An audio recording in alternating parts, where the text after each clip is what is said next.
If you think about it, we were trained for a world that expired mid-tutorial. Dial-up taught us patience, school taught us compliance, adulthood taught us to blame ourselves when the system was cracked. We were told to go to college, work hard, keep our heads down, and everything would work out. Then the financial crisis hit in '08, and instead of questioning the promise, we internalized the collapse, stuck holding on to debt for degrees we could give two shits about. We were told that anxiety was just being dramatic, burnout was just laziness, and depression was just a phase. We got stuck on shame spirals, not feeling like we're good enough, thinking we did something wrong when really the directions couldn't see the unknown. We learned to disassociate instead of decide, cope instead of choose, numbing ourselves of our failures, opting to survive instead of choose something new. Victimhood wasn't a mindset, it was a survival strategy, but survival has an expiration date. Starting over is what happens when you stop calling adaptation failure and start calling it what it is, evolution. So what is it? What is holding us back? What is this victimhood mentality that is telling us that we're not good enough for what we actually want? Clearly, we've been told a lot throughout these years. There's been a lot of internalization of what other people think and what has held other people back. Those limitations of other people's abilities to push forward and actually achieve what it is that they want. And it's so easy that you don't even recognize it.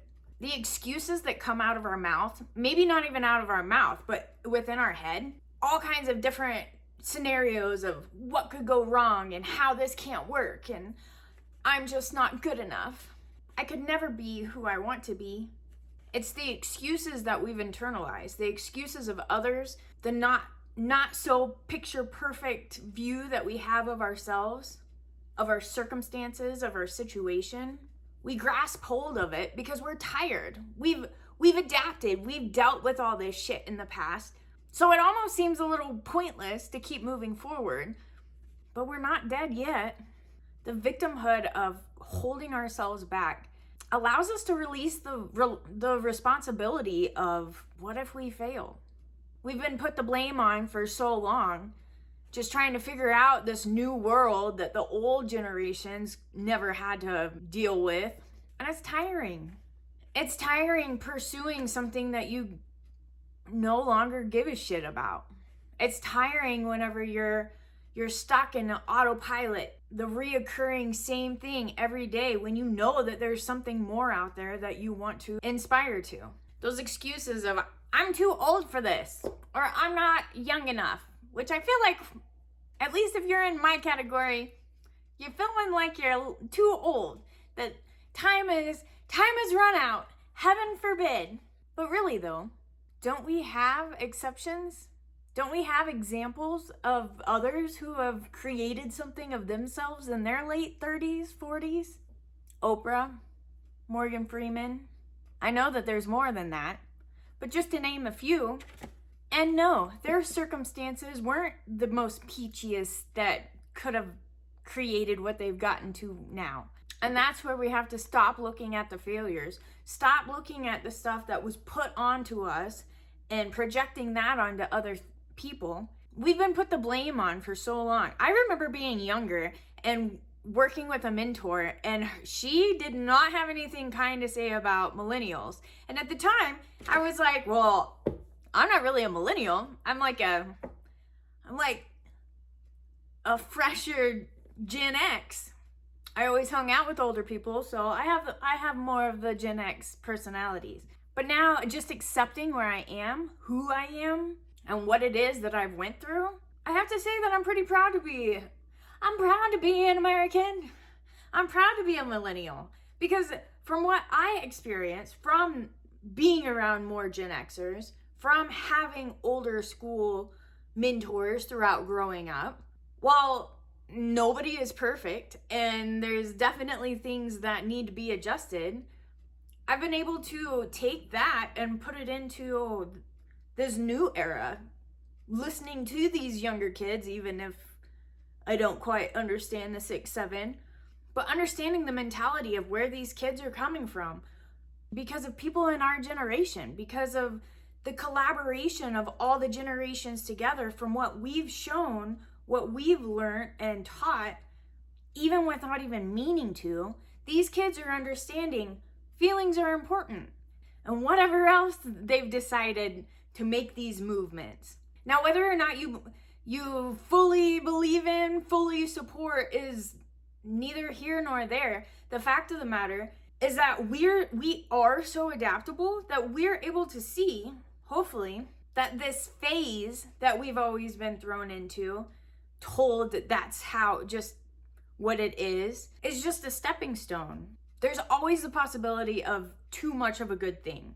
And while I do believe that understanding our feelings, allowing ourselves to actually get to know ourselves instead of just ramrodding through to the end goal, which isn't even what we want anymore anyways, it gives us a little bit more motivation, a little bit more understanding as to like what's actually going to make us happy.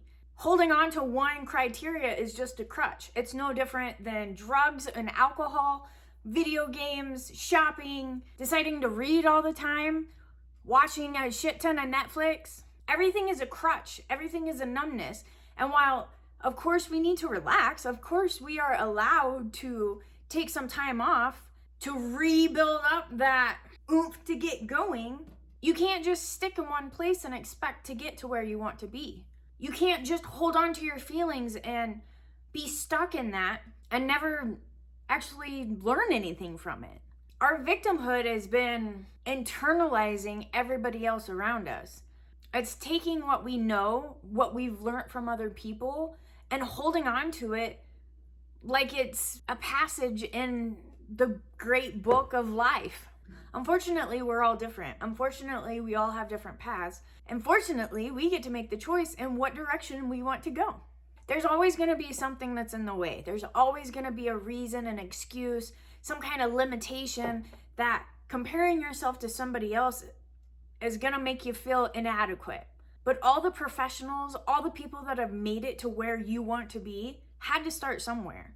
And they didn't start with having everything figured out. They didn't start with having all the best equipment. They didn't start knowing 100% how to make things be perfect. They just started, and along the way, they learned the right way to do it. And if they're really good, they're still learning the right way to do it. Because you can't ever not get better at what you do. So give yourself some grace. Congratulate yourself for where you have ended up so far. Be a little kinder to your ability to even move farther. No one's perfect. No one just gets this and doesn't have any drama. But we do get to choose what we fixate on. And instead of fixating on all the problems, all the failures that we've had in the past, make a shift. Start focusing on the solutions. Start focusing on what it is you want and figure out the way to get there. We're not helpless, even if sometimes it feels like we are. We've grown up through so many different changes that a lot of others would have whiplash from all the back and forth. So if you're still struggling, if you know that there's something more, but you're struggling with how to move forward, hit that follow button. Let me know in the comments. What kind of change are you looking forward to? What is it that you want to start over? Until next time, bye.